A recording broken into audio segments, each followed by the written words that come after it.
Bienvenue sur votre chaîne Novelas Plus.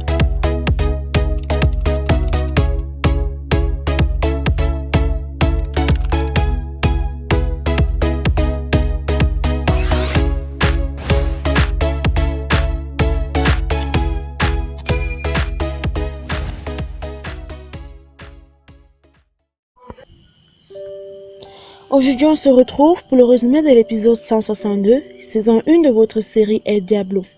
Dans cet épisode, Virginia est pâle. Elle veut annoncer la nouvelle à Horacio. Elle dit à Horacio que Christian s'est suicidé.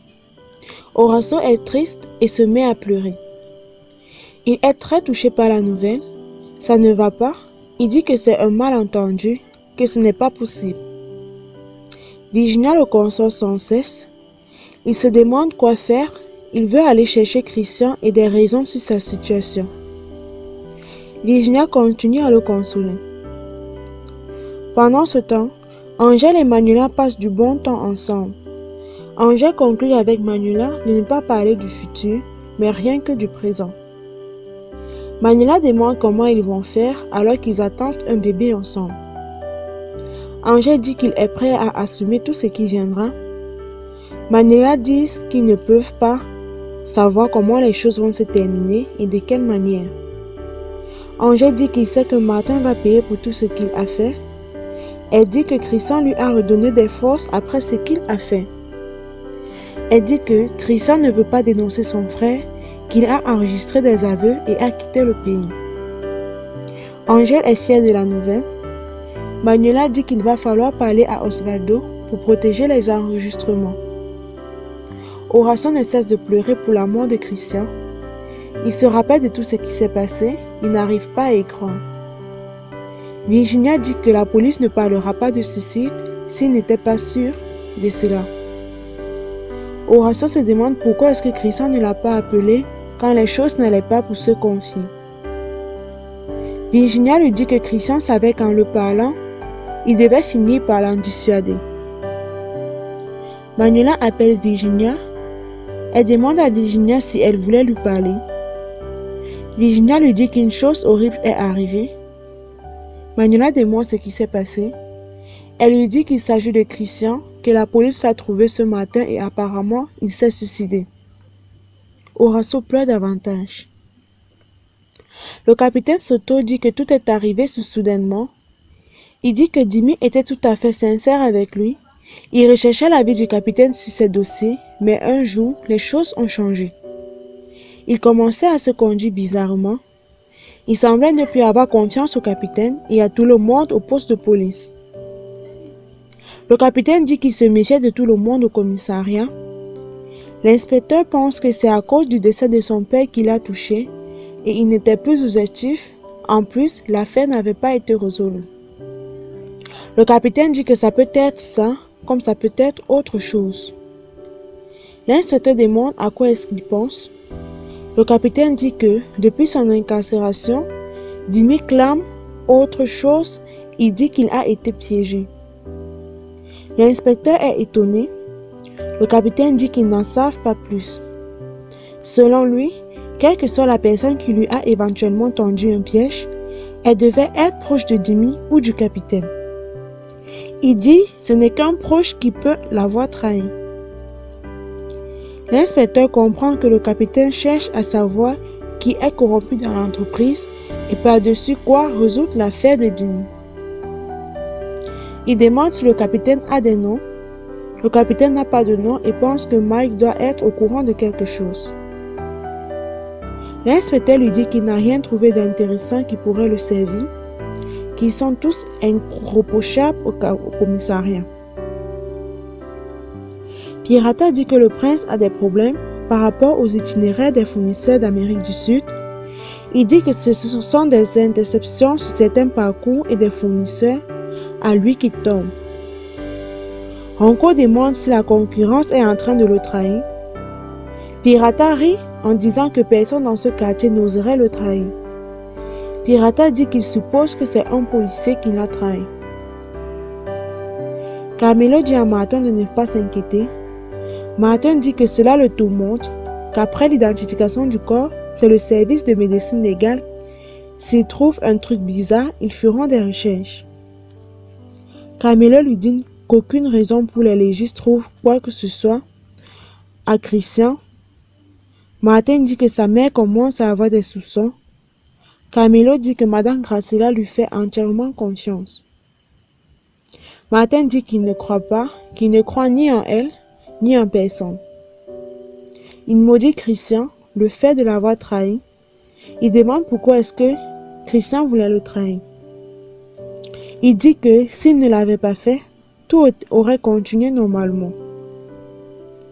Carmelo dit que oui, sauf que Christian ne lui a pas laissé le choix. Martin dit qu'il aurait aimé éviter tout ça. Carmelo lui dit de ne pas se tracasser, qu'il maîtrise la situation. Martin dit que c'est exact, que Christian a tout laissé en ordre. Léon appelle Martin. Martin demande ce que veut cet imbécile. Léon lui dit que le prince souhaite le rencontrer. Martin dit que pour quelle raison. Léon lui dit qu'avec le prince, les choses se passent un peu différemment. Martin demande comment est-ce que les choses doivent se passer avec le prince. Léon dit que si ça ne le plaît pas, la personne qui perdra 2 millions de dollars minimum par mois, c'est lui. Puisque c'est le montant qu'il souhaite investir.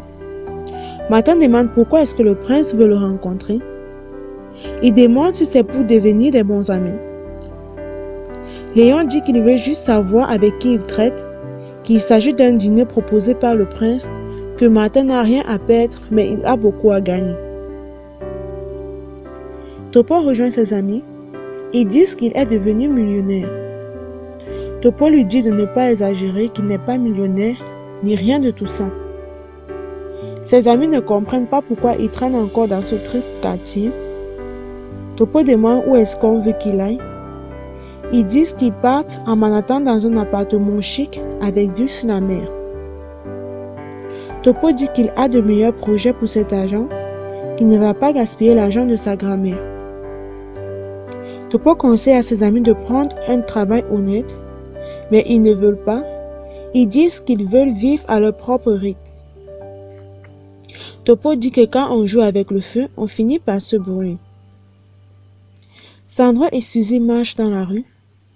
Suzy dit qu'ils auront dû rester, qu'ils n'auront pas dû laisser Freddy seul, même s'il est très bon. Sandra dit qu'eux aussi ils ont besoin de temps pour discuter d'autre chose que du business, qu'ils doivent parler d'eux, de leur avenir. Suzy dit qu'ils savent déjà ce qui doit arriver. Sandra demande à Suzy si l'idée de laisser Carmelo entrer dans leur maison est une mauvaise idée. Suzy demande que si l'idée n'est pas bonne, ils vont le laisser face à son destin. Suzy dit que Sandra ne la pardonnera jamais et elle non plus. Sandra propose d'aller se changer les idées, qu'ils peuvent aller au ciné et après ils iront manger quelque chose, qu'ils doivent fêter leur anniversaire. Sandra dit qu'ils peuvent aller danser. Suzy rit et dit qu'il est le plus terrible des danseurs. Suzy est d'accord et dit qu'il y a un endroit proche de là. Ils arrivent à la maison et rencontrent Perla qui est en train de se changer. Perla dit qu'elle les attendait. Elle demande à sa mère comment est-ce qu'elle va. Elle dit que son père la trompe tout le temps. Suzy demande où est-ce qu'elle va. Elle dit qu'elle a rendez-vous avec Topo. Sandra demande s'il a enfin ouvert les yeux. Perla dit oui. Elle dit qu'il a compris que Lola était là par intérêt et rien de plus. Elle dit que Topo l'a invité ce soir à parler et elle espère que ça sera un peu plus romantique. Perla demande pourquoi est-ce qu'ils sont venus aussitôt du local. Elle veut savoir s'ils ont des projets. Ils sont très contents. Sandra dit qu'ils n'ont aucun projet si ce n'est de s'occuper de leur petit-fils pour que leur fille sorte avec l'homme de sa vie. À l'appartement, Angèle dit que Horacio a raison, que ça n'a pas de sens qu'après avoir dit tout ce qu'il a dit, il décide de se suicider. Jimmy n'est pas du même avis, il pense le contraire. Il pense que dans cette situation, les gens prennent des décisions radicales quelques minutes ou avant pour finir avec leur vie. Manuela dit que Christian voulait quitter le pays et qu'il avait dit à Horacio qu'il voulait fuir tout cela. Dimi dit que se suicider est une manière de le faire. Horacio dit que Christian devait le revoir à nouveau dans quelques années.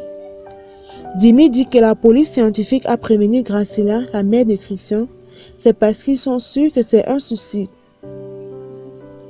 Horacio pense que Martin est un maudit calculateur très intelligent.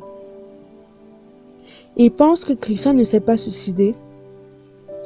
Dimi pense que Martin est prêt à tuer son propre frère pour sauver sa peau.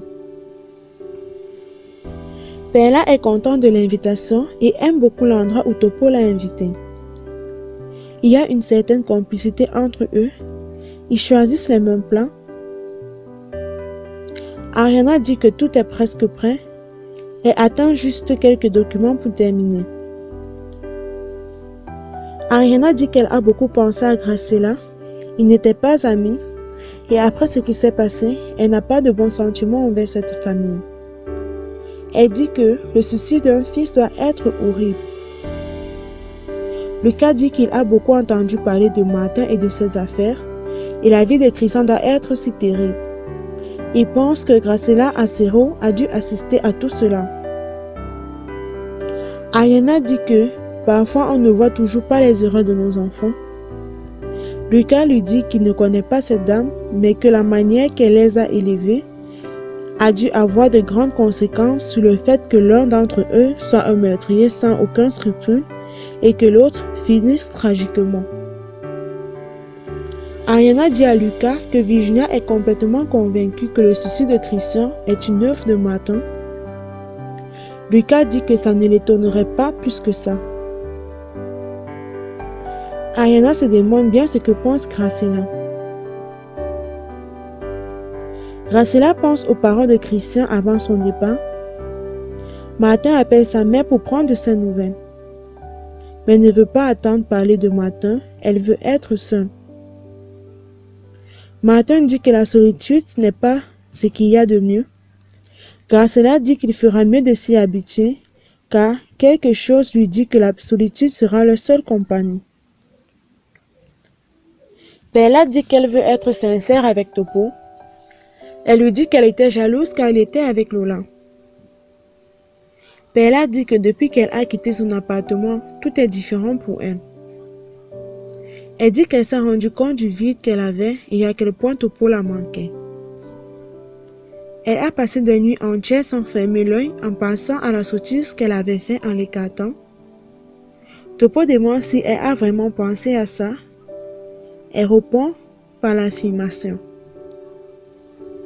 Elle dit qu'il est un homme merveilleux, le plus noble et le plus généreux qu'elle ait rencontré de toute sa vie. Topo dit qu'il est le meilleur ami qu'elle a pu avoir. Elle dit qu'il est bien plus qu'un ami. Elle dit qu'il a fallu qu'elle le quitte pour réaliser qu'elle était vraiment amoureuse de lui.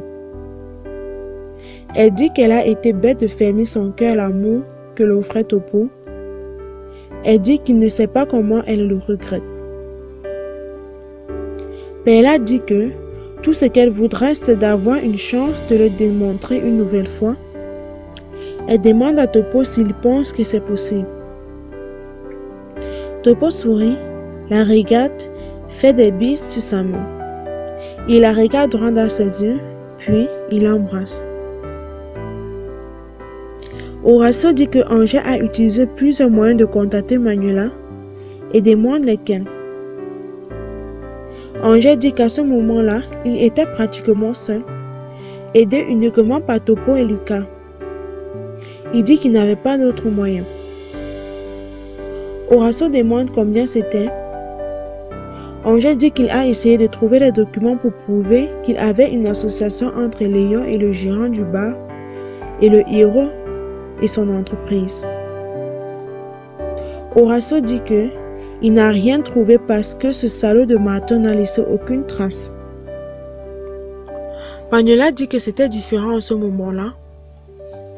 Horacio dit que ensuite ils se rassemblaient pour trouver une preuve contre lui, mais rien. Horacio dit que Martin a tout prévu et ne laisse aucune trace. Dimi dit que Martin prépare ce coup depuis des années et que face à lui, ils ne font pas le poids. Angèle dit qu'ils doivent se focaliser sur ce qu'ils doivent faire. Horacio jette l'éponge et dit que Martin Acero a gagné cette guerre, qu'il a été plus fin et plus intelligent que tous. Horacio se fâche et s'en va. Ainsi s'achève cet épisode.